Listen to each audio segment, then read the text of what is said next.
സമസ്തയിലെ പോര് മുറുകുന്നു. ഹമീദ് ഫൈസിക്കെതിരെ നടപടി വേണമെന്ന ആവശ്യം ജിഫ്രി തങ്ങൾക്ക് കത്ത് നൽകി സമസ്തയിലെ ലീഗ് അനുകൂലികൾ. 25ഓളം നേതാക്കൾ ഒപ്പിട്ടാണ് കത്ത് നൽകിയത്. മുഷാവറ തീരുമാനത്തിനെതിരെ ഹമീദ് ഫൈസി വിഭാഗീയ പ്രവർത്തനം നടത്തുന്നുവെന്നും പരാതിയുണ്ട്. വിവരങ്ങളുമായി ശിവദാസ് കന്മനം ചേരുന്നുണ്ട്. ശിവദാസ്, സമസ്തയിലെ പോര് വീണ്ടും മുറുകുകയാണല്ലേ?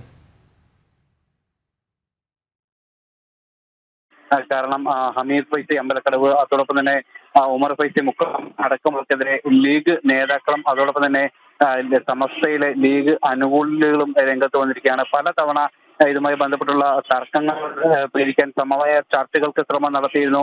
സാദിഖ് അലി ശിഹാബ് തങ്ങളും അതോടൊപ്പം തന്നെ സമസ്തയുടെ അധ്യക്ഷൻ ജിഫ്രി മുത്തുക്കോയ തങ്ങൾ അടക്കമുള്ളവർ ഒരുമിച്ചിരുന്ന് ചർച്ച നടത്തിയെങ്കിലും ഇതെല്ലാം പരാജയമായിരുന്നു. ഇതിനുശേഷവും ഇത്തരത്തിൽ ലീഗ് വിരുദ്ധർ പലപ്പോഴും സാദിഖ് അലി ശിഹാബ് തങ്ങൾ അടക്കമുള്ള ലീഗ് നേതാക്കളെ തുടർച്ചയായി വിമർശിക്കുകയായിരുന്നു.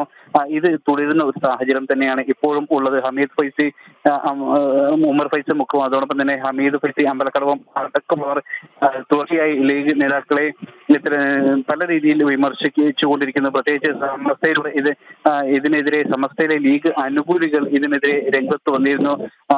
അബ്ദുൾ സമദ് പൂക്കൂട്ടൂർ അടക്കമുള്ളവർ ഹമീദ് ഫൈസി അമ്പലക്കടവിനെതിരെയും അതോടൊപ്പം തന്നെ ഉമർ ഫൈസി മുക്കത്തിനെതിരെയും ഉള്ളവർക്കെതിരെ രംഗത്ത് വന്നിരുന്നു. പക്ഷെ ഇപ്പോഴും ഈ പോര് തുടരുക തന്നെയാണ്.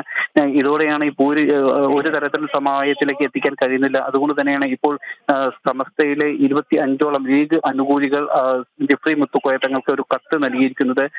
ഹമീദ് ഫൈസി അമ്പലക്കടവിനെതിരെ നടപടി വേണം എന്നാണ് ഈ കത്തിൽ ആവശ്യപ്പെടുന്നത്. സംഘടനാ ചുമതലകളിൽ നിന്നും എല്ലാറ്റിൽ നിന്നും അദ്ദേഹത്തെ ഒഴിവാക്കണം, ഉചിതമായ നടപടികൾ സ്വീകരിക്കണം എന്നാവശ്യപ്പെട്ടുകൊണ്ടാണ് ഇത്തരത്തിൽ 25ഓളം പേർ ഒപ്പിട്ട് നൽകിയ ഒരു കത്ത് സമസ്തയുടെ അധ്യക്ഷൻ ജിഫ്രി മുത്തുക്കോയ തങ്ങൾക്ക് നൽകിയത്. നിഖിൽ.